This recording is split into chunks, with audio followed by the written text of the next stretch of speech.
마태복음 14장. 마태복음 14장 22절부터 33절까지 보겠습니다. 한 절씩 나눠서 하겠습니다. 제가 먼저 하겠습니다.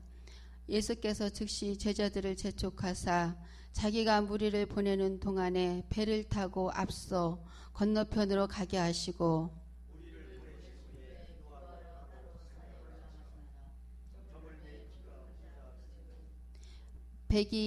배가 이미 육지에서 술이나 떠나서 바람이 거스름으로 물결로 말미암아 고난을 당하더라.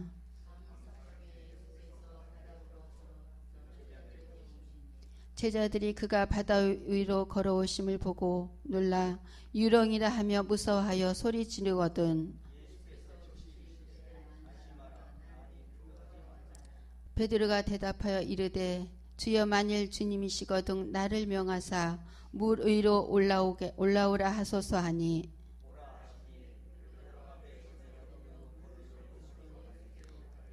바람을 보고 무서워 빠져가는지라 소리질러 이르되 주여 나를 구원하소서 하니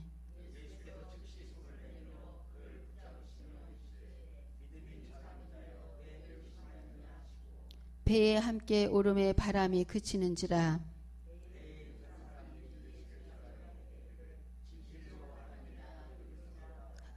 아멘. 오늘은 본문 말씀을 제가 자연을 초월하신 예수님이라고 이렇게 말씀을 주제를 잡았습니다. 오늘 본문에서 예수님께서 보리떡 5개와 물고기 2마리를 통해서 5,000명을 먹이시고 즉시 제자들을 재촉해서 배를 태워서 갈릴리 바다로 건너게 하셨습니다. 주님은 혼자 기도하러 산으로 올라가셨던 오늘의 본문 말씀입니다. 그날 밤 갈릴리 바다에서 제자들에게 때 아닌 풍랑이 일어났습니다. 제자들이 밤새껏 노를 저어갔지만 그 노력이 헛되었습니다. 그 풍랑을 감당할 수가 없었던 말씀입니다. 높은 산에서 기도하시던 주님이 밤새도록 풍랑을 걸어서 더불어 싸우는 제자들을 지켜보시다가 새벽녘에 산에서 내려와서 마치 유령처럼 바다 위로 걸어와 두려움에 떨고 있는 제자들을 만나 주셨던 사건입니다. 그래서 저는 첫 번째 이유 없는 풍랑이라고 그랬습니다. 우리들에게는 살아가면서 많은 풍랑이 일어나고 있습니다. 많은 정말 위기가 이루어지 있습니다. 산 넘고 또 이뤄진 줄 알면 또 한 가지가 생기고 그런 이유가 왜 그럴까? 주님을 믿으면서 그러나 하나님 주님께서는 오늘 말씀을 보면 제가 그 이유가 무엇인가? 이유 없는 풍랑이 제가 그렇게 정했습니다. 우리 민유의 청천 하늘에 잠별도 많네. 우리네 살림이 말도 많다. 어른들이 그 전에 한번 그런 소리를 들은 적이 있습니다. 그 생각이 나더라고요. 그게 우리들이 지금 어떻겠습니까? 청천 하늘에 잠별도 많네. 왜? 우리 인생은 그렇게 사나운 고난과 파도가 쉴 새 없이 일어나기 때문에 우리의 인생의 항로는 잔잔한 날이 하루도 없다는 것입니다. 노르웨이에 지난번에 TV에서 보니까 교회에다가 배를 이렇게 만들어서 모형을 걸어놨더라고요. 그래서 거기 취재자가 왜 그렇게 했냐니까 우리의 인생은 배의 항로라고 그러더라고요. 그러기 때문에 거기는 그런 말을 들으면서 그래 우리는 늘 배를 타고 가며 풍랑을 만날 때 있고 호수같이 잔잔할 때가 있고 그러나 우리에게 위기는 언제든지 언제 우리가 풍랑이 찾아올는지 우리가 가는 길은 우리 하나님 나라 가는 날까지구나 이렇게 제가 그랬습니다. 제자들이 바로 얼마 전에 500리의 기적을 체험했어요. 무서운 풍랑 앞에서 그러나 그들은 두려워하고 있었습니다.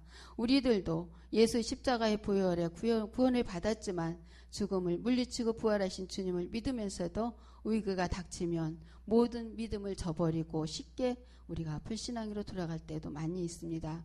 주님을 잃어버리면 무능한 자기만 생각하고 바라보고 두려워하고 있습니다. 나도 그러고 있습니다. 내가 좀 위기가 만나며 그때는 내가 하나님 앞에 기도하는 것도 알고 기도해야 되고 또 기도도 하면서도 마음 한편에는 두려움이 있고 근심이 있고 걱정이 있고 내 생각에 머릿속에 꽉 차 있더라고요. 그렇게 하나님을 전적으로 전폭적으로 내가 의지하고 못하고 그 파도와 풍랑 속에서 허우적거리는 베드로와 같습니다.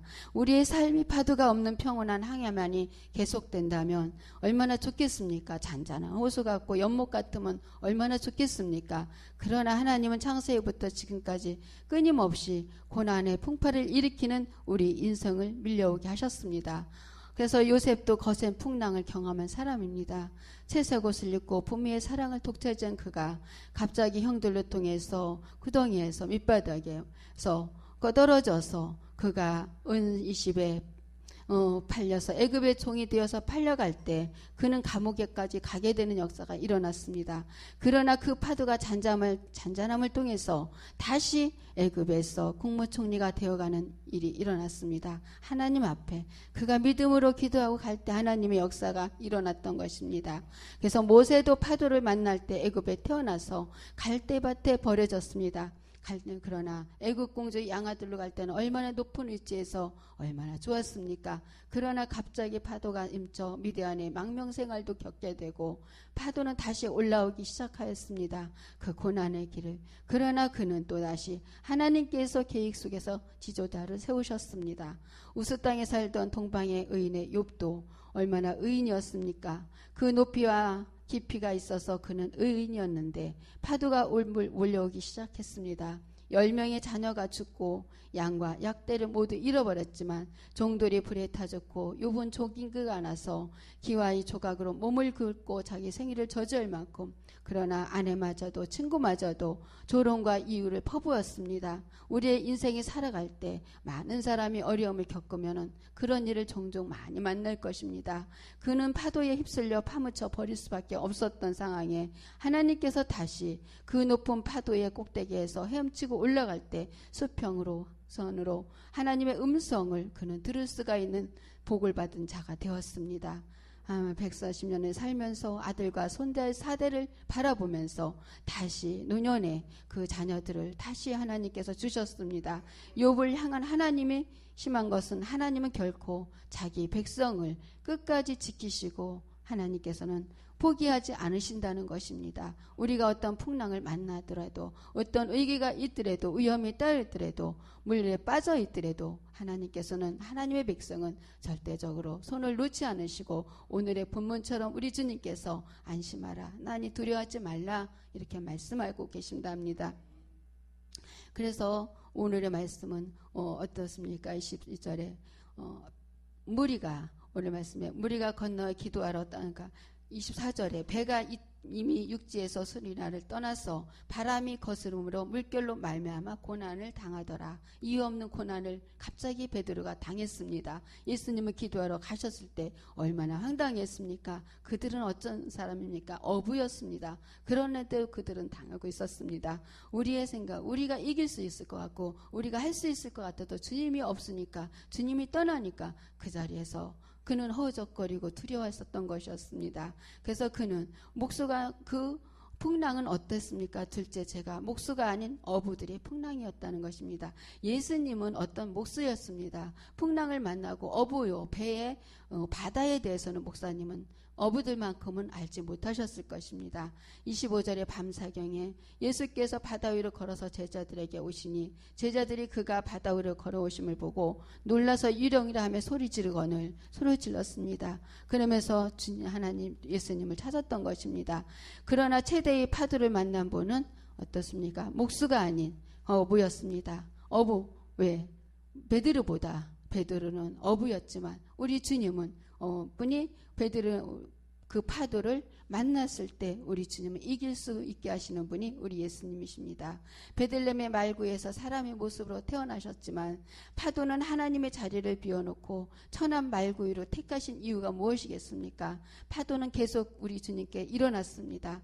헤롯 왕에 패하고 어린아이의 강보에 쌓여서 피난을 가는 죽음의 갈림길에 섰습니다. 그러나 머리둘 곳 없고 가난하게 자라나셨고 30세의 가정을 떠난 무식한 어부들과 하나님 사람을 모아서 그들의 배를 굶주린 자들을 정말 그들은 이삭으로 채우시면서 피로에 지치면서도 어부들과 함께 그 배에서 잠을 이루시던 우리 주님이십니다. 세리와 죄인들과 친구가 되시고 몸소 복음을 전파하셨던 분이 주님이십니다. 주님이 제일 우리보다도 최고의 그 파도를 만나신 분이 주님이셨습니다.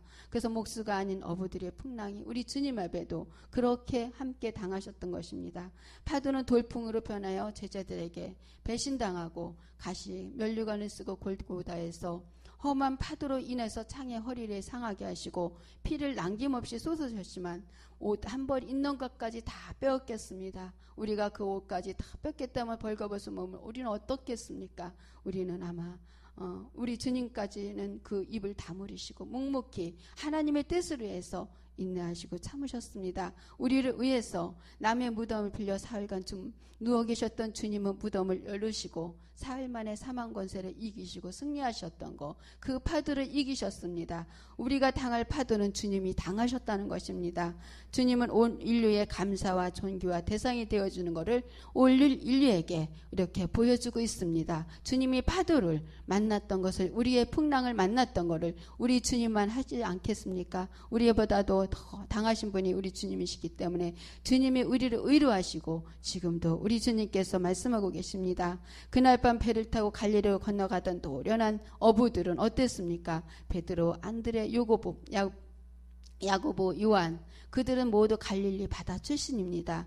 그러나 정말 그들은 갈릴리 바다에서는 얼마나 낯선 곳이 아닙니다. 고향입니다. 어려서부터 잔뼈가 굳었습니다. 풍랑과 싸웠습니다. 작은 갈릴리 바다에서 정말 그들이 모르는 곳이 없었을 것입니다. 고기 잡는 것보다도. 그러나 그 시간에 풍랑은 밤마다 다 감당할 수 있도록 밤에도 잡았고 낮에도 잡았을 것입니다. 한평생 노를 잡아본 어부들은 왜 풍랑을 이겨내지 못했습니까? 우리가 인생을 살아가면서 80이 돼도 그 풍랑을 노인들도 감당하지 못하더라고요. 60년 70년 살아온 인생에 이것저것에 많은 순환한 일들을 다 당했습니다. 저도 나이는 어리지만 또 내 생각으로는 참 많이도 지나왔구나 이런 생각을 하게 되더라고요. 내가 당한 것, 나만 당한 것처럼, 나만 제일 많은 것처럼 이렇게 생각하고 살아왔습니다. 그러나 또 다시 끝난 것 같았는데 또 있고, 하나는 또 끝난 것 같으면 또 다시 그 파도가 내 앞에 와서 또 나를 두려워하게 하고 있습니다. 목수 출신 주님이라면 몰라도, 세리 출신 마태라도 몰라도 풍랑을 이길 수는 없습니다. 우리 주님뿐이 없습니다. 아무리. 그래서 그들은 물과 바다와 풍랑과 더불어 살아온 노련한 어부로서 전문가들이지 않습니까? 그날 밤의 풍랑을 감당하지 못했다는 것입니까? 우리도 어떤 일을 당해요? 우리가 풍랑을 당할 수가 있습니까? 믿음이 없는 사람에게는 거센 풍랑을 감당할 수 없을 것입니다. 불신자에게도 풍랑이 옵니다. 신자들에게 오고요. 평신도에게도 오고 성직자들에게도 풍랑은 찾아오고 있습니다. 태초부터 하나님께서 일으키시는 원인 모를 풍랑이 그 누구도 우리는 감당할 수가 없습니다. 그래서 풍랑은 모세에게도 또 목사님들, 장로님들, 권사님들, 집사님에게도 찾아옵니다. 그래서 믿음이 좋은 신앙이라도 그 거센 풍랑은 우리가 이길 수가 없더라고요. 내가 은혜가 충만할 때는 어떤 풍랑이라도 다 이길 것 같고, 정말 우리 주님이 내일 옆에서 나를 도와주니까 하면서도 가죠. 내가 닥쳐올 때, 풍랑이 찾아올 때는 나는 그 믿음이 언제 어떻게 되었는지, 금방 어저께 일어났던 것도 그 은혜도 다 쏟아버리더라고요. 다시 불평하고 불면하고 다시 울고, 제가 제 어려웠었던 저지난주에 많았습니다. 밤새 아픔 감물이 있었던 일이었는데, 하나님 불평도 하고 불면도 하고 여러 가지 말할 때 어느 순간에 대안해서 주님, 하나님은 나의, 누가 나를 도와줄까? 하나님이지. 하나님은 왕이시지. 이 땅의 왕이시지. 우리 아버지신데 나는 의지하지 못하고 있었구나. 아버지한테 말하면 되는데 아버지를 하고 나서 왜 또 내가 이렇게 하고 있을까? 이런 마음이 하나님께서 깨우쳐 주시는 걸 제가 느껴서 알았습니다. 셋째, 바다가 아닌 호수의 풍랑이었습니다. 여기는 갈릴리는 바다가 아닌 호수래요. 잔잔한 호수예요. 그런데 거기서 고기를 잡으면서 고깃배를 끌고 다니면서 그들은 고기를 잡아서 생계를 유지했던 자들입니다. 근데 그들에게는 그 밤에도 그렇게 했을 때 우리 예수님께 정말 27절에 예수께서 그들이 어떻게 했습니까? 바다 위에서 그들이 많은 고난을 당하고 있을 때 예수님께서 찾아왔을 때 제자들이 무서웠습니다. 두려움에서 그러니까 예수님까지도 몰라봤습니다. 영안이 아버지 다쳤습니다. 알아보지를 못했습니다. 저도 하나님 불안하고 고통스러울 때 내가 주님이 옆에 계셔도 주님이 어디 계신가 알지 못하고 나 혼자 두려워 떨고 있었던 것이었습니다. 그때 주님께서 27절에 안심하라 나니 두려워하지 말라 이렇게 말씀하셨습니다. 우리에게 말씀하고 계십니다.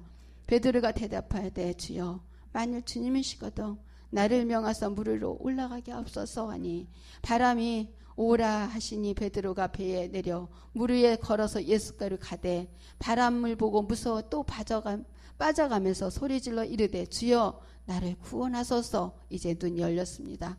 나를 구원하소서. 육신으로서는 두려웠습니다. 주님 앞에. 그러나 주님이 안심하라 나니 두려워할 때는 몰랐지만 다시 빠질 때 그는 주여 나를 구원하소서 나를 구원하소서 했습니다. 예수께서 즉시 손을 내밀어 그를 붙잡으시고 이르시되 믿음이 작은 자여 왜 의심하느냐. 배에 함께 오름에 바람이 그친지라. 배에 있는 사람들이 예수께 절하여 이르시되 진실로 하나님의 아들이소이다. 이렇게 고백을 하였습니다.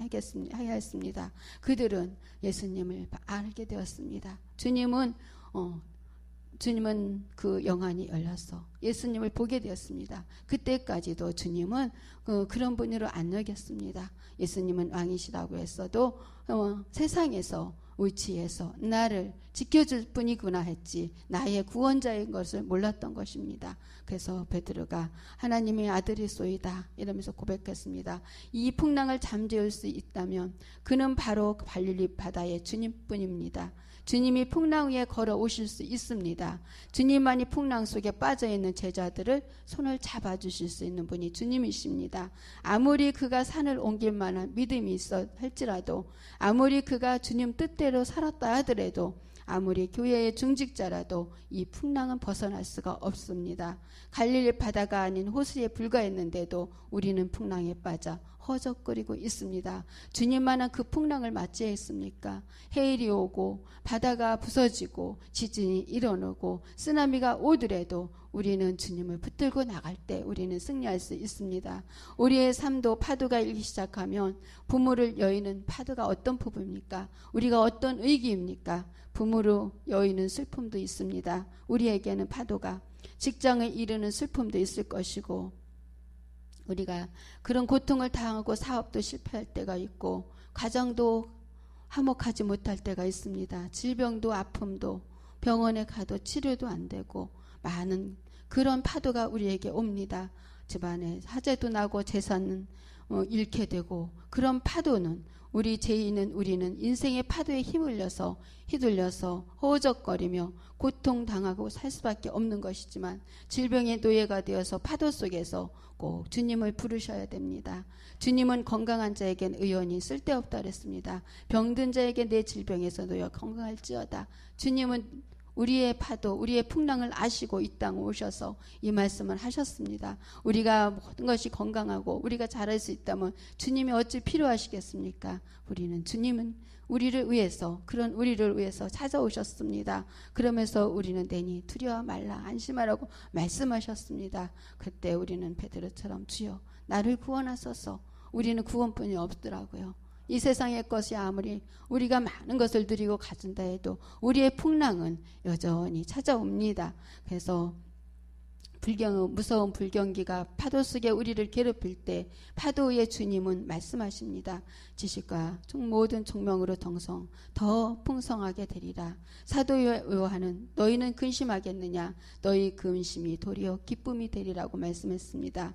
파도가 없는 곳은 우물이나 작은 연못이나 이런 곳에는 파도가 없습니다. 파도가 높으면 높을수록 태평양 같은 바다 속에서 그 바다 안에서 파도가 일어질 때 그때 그 파도가 클수록 우리의 인생은 어떻습니까? 그칠 새가 없습니다. 바다에 가면은 파도가 참 많이 치우더라고요. 바다가 넘치는 것 같고 금방 그래도 파도가 밀려오는 것 같습니다. 그런 두려움이 있습니다. 그러나 우리 인생이 그 파도 속에서, 주님 밀려오는 그 파도 속에서 우리 주님께서 우리에게, 하나님은 우리에게 계획이 있으신 겁니다. 그 파도에서 우리가 이기고 승리할 때 우리 하나님께서 계획하신 대로 우리를 하나님이 이끌어 가시기 위해서 그런 파도도 일으켜 주시는 줄 믿습니다. 시편 기자는 시편 90장 10절에 우리의 연수가 70이요 강건하면 80이라도 그 연수의 자랑은 수고와 슬픔뿐이니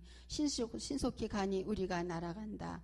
이렇게 했습니다. 바다가 아닌 갈릴리 호수 풍랑에 그칠 새가 없듯이 잠깐 건너가는 우리의 인생의 80세 인생의 항로가 우리 하나님께서는 우리에게도 바람잘 날이 없는 것입니다. 그 환난의 대가는 우리는 사람이 악한 일을 하고 고통이 몰려와도 우리는 보통 사람들이 어려움을 당하면 예전에 보면 뭐가 죄를 많이 졌기 때문에 그런 줄 알고 그래 응가응보여 이런 말을 하더라고요. 꼭 어르신들이 그런 말을 할 때 저렇게 그러면 죄를 짓지 말아야 돼, 착하게 살아야 돼, 이렇게 어린아이들이 늘 선하게 살으려고 하지 않습니까? 그 마찬가지입니다. 그러나 우리는 그렇게 착하고 선하게 살아도 욥이 어땠습니까? 욥이 재산과 가정을 다 잃지 않았습니까? 그를 통해서 다시 하나님이 그 백성을 다시 세워주지 않으셨습니까? 우리가 하나님 앞에 믿음이 있어야 됩니다. 우리가 많은 정말 우리에게는 선과 악이 있습니다. 우리는 이미 하나님 아담의 하하 때부터 이미 선과 악을 선악과를 먹었기 때문에 우리는 그렇게 우리 몸속에는 그것이 흐르고 있습니다. 유전자가 아담의 하와의 유전자가 우리는 흐르기 있기 때문에 우리는 선할 수가 없습니다. 우리 예수님만이 선하실 수밖에 없는 것입니다. 우리가 죄를 졌다고 천벌을 받았다고도 하지만 환난은 믿음을 키워주는 것입니다. 우리 하나님께서는 우리는 인간이 얼마나 강하고 좋은 믿음인가 시험하시기 위해서 하나님의 주시는 시험을 우리는 피할 것이 아니라 환난을 당할 때마다 우리는 믿음이 성장하게 가고 하시고 하나님 앞에 우리가 기도하게 해주시고 우리 하나님 앞에 엎드리게 해주시고 겸손하고 낮아지게 하십니다. 내 힘으로 할 수 없더라고 천부여 의지 없어서 손들고 나가게 되는 것입니다. 우리 인간이 얼마나 강한지 하나님은 아직까지도 지금까지도 내가 환난을 당할 때마다 나에게 자주 찾아올 때마다 나를 다시 돌아보게 되더라고요. 그래서 우리는 환난은 하나님의 은혜입니다. 하나님의 은혜라고 그러면 많은 믿지 않는 사람들이 무슨 하나님의 은혜냐 그럴 것입니다. 하나님의 은혜인데 그게 무슨 어려움을 당하면서 은혜느냐고 이렇게도 말을 할 것입니다. 예수를 믿으면서 그러더라고요. 환난을 많이 당하니까 형제도 예수 믿으면서 그러면서 뭘 그러느냐고 소리도 많이 아마 다 들어보셨을 것입니다. 그때마다 말을 못해요. 그때마다 예수님 하나님 이것 보세요도 못하겠더라고요. 그랬는데 우리 하나님께서는 우리들의 백성을 다시 하나님 잔잔한 호숫가로 하나님 그 영광 가리지 않게 하셔서 세워주시는 하나님이십니다. 우리는 언제나 하나님 앞에 주님을 붙들고 나갈 때 하나님께서 우리는 잔잔한 호수로 이끌어주시고 우리는 구원이신 예수 그리스도를 이 세상의 사람처럼 우리가 세상의 것에 자랑하는 것이 아니라 우리의 구원을 위해서 오셨던 주님을 다시금 우리가 고백하는 삶이 되시기를 원합니다. 그래서 환난은 하나님의 은혜입니다. 욥은 전 재산과 10년 말을 잃었을 때 하나님을 저주하지 않고 욥은 내가 적신이로 모태에서 나왔으니 또한 적신이로 돌아가는 것이 마땅하다고 그랬습니다. 하나님이 주셨다가 하나님이 빼앗가시니 그 이름을 찬송하리로다 이렇게 말씀했습니다.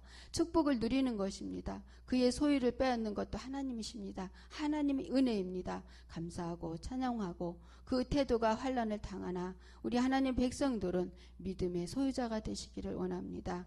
그 하나님께서 이 땅에서 하늘나라에 우리에게 소유권을 주지 않으셨습니까? 우리 하나님 앞에 하느님 나라에 고요하고 온유하고 따뜻하고 풍랑도 없고 위기도 없고 그런 나라를 우리 주님께서 이미 준비하시기 위해서 가시지 않았습니까? 우리는 소유한 자입니다. 하나님이 주시는 상속권이 있는 자입니다. 하늘나라 상속을 받은 자이기 때문에 이 땅에서 우리가 그 풍랑이 오더라도 우리는 흔들리지 않고 풍랑을 만나더라도 물에 빠져서 허우적거리지 마시고 주님을 찾으시고 주님을 만나시길 바라겠습니다. 그래서 우리는 풍랑 속에서 우리 주님을 만나면서 하나님 앞에 우리 안에 나가시길 원합니다. 이유 없는 풍랑 속에서 하나님의 그 뜻을 발견하시고 주시는 이도 하나님이십니다. 가져가시는 이도 하나님이시고 내 뜻대로 마시고 아버지 뜻대로 되게 해주세요. 우리 예수님께서 말씀하시지. 우리도 그래요. 늘 예수님 말씀을 인용할 때가 많습니다. 그래, 성경 말씀을 인용해서 기도해야지. 성경 말씀은 예수님 하나님은 꼼짝 못하신데 저도 그렇게 알고 뭐 하면은 제가 하나님 말씀을 갖고 기도하게 되더라고요. 이렇게 주셨잖아요. 이랬잖아요. 이렇게 되더라고요. 그래요. 우리는 주님의 기도했던 대로 그대로 그 본을 닮아가면서 우리는 주님이 기도하신 모습으로 가야 됩니다. 그럴 때 우리 주님께서, 우리 하나님께서 우리 자녀가 엄마 아빠가 가르쳐준 대로 잘하면 얼마나 이쁘지 않습니까? 아무리 말썽 부려도 다시 돌아와서 엄마 아빠가 가르쳐준 대로 할 때 너무 이쁘더라고요. 우리 하나님께서도 우리 자녀들, 우리 하나님의 백성들을 그렇게 여기시고 오직 주님을 바라볼 수 있기를, 이 땅에서 이 세상에서 어떤 위기가 오고 이 나라가 어려운 위기가 있고 이 나라가 자녀들이 청소년들이 어려움을 당하고 이 나라가 경제가 무너지고 있어도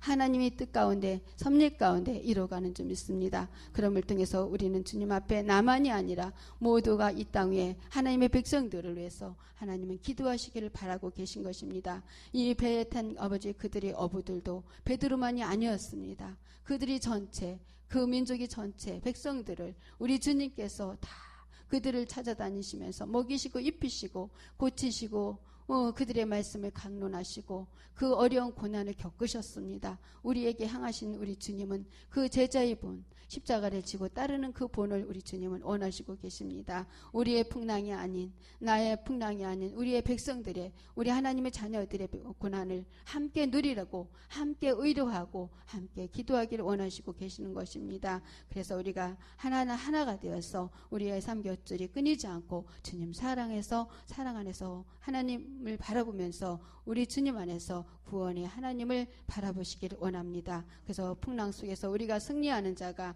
되시기를 원합니다. 말씀을 정리하겠습니다. 인생의 파도가 밀려올 때 한 발짝도 물러나지 마세요. 주님을 손잡고 우리는 파도를 타고 가세요. 그냥 반드시 수평선 위에는 하나님께서 평화와 안식을 주십니다. 어렵다고 힘들더라고 파도가 쳤다고 울고 뒤돌아서고 그러지 마시고 이제 걸어가세요. 편안한 마음으로, 안식하는 마음으로 하나님이 나와 함께 하시는데, 그러면서 저도 그렇고 그렇게 걸어가실 때 우리 주님은 평화의 왕이십니다. 우리의 평화는 근원이기 때문에 오직 우리의 하나님장님 올해도 오직 예수께 나가는 것이 하나님의 길입니다. 주님은 오늘도 말씀하십니다. 우리에게 안심하라, 내니 두려워 말라. 어떤 광풍도 주님 앞에 잔잔하게 될 것입니다. 주님은 이 세상 어떤 환난의 역경도 풍파도 우리 주님은 도우시고 계십니다. 물 위에서 걸어갔어요. 우리는 걸어갈 수 있습니다. 믿음 안에서 갈 때 우리 하나님 그 풍랑을 이길 수가 있습니다. 빠져도 주님은 붙들어 주시고 빠져도 건져 주시고 우리가 물속에서 잠겨 죽을 것 같아도 우리 주님은 숨을 쉬게 하시는 것이 주님이십니다. 전능하신 하나님, 우리가 늘 기도하잖아요. 전능하신 하나님, 우리의 만유가 되시고 우리 하늘나라의 하나님의 자녀, 우리 백성들을 위해서 이 땅 오신 십자가의 주님, 헛되지 않게 우리 주님은 우리에게 살지 않기를 원하고 계십니다. 그래서 우리는 우리 풍랑에서 승리하시고 올 한 해도 이제는 이제 추웠던 겨울도 지나고 봄이 맞았어요. 이제는 우리가 할 일이 참 많이 있습니다. 농부들이 씨를 뿌리듯이 우리도 씨를 뿌릴 준비를 해야 돼요. 그 씨를 뿌릴 때 꽃이 피우고 열매가 거두지 않습니까? 올 한 해도 우리 주님이 주시는 그 씨를 뿌리고 그 열매를 거두기까지 농부의 수고가 거저오지 않고 많은 비바람 속에서 그 열매가 맺어지듯이 우리도 올 한 해도 그런 한 해가 되고 우리의 삶도 올 한 해도 그런 삶을, 인생의 우리의 삶도 그렇게 가시길 바라겠습니다. 하나님께 기도하겠습니다.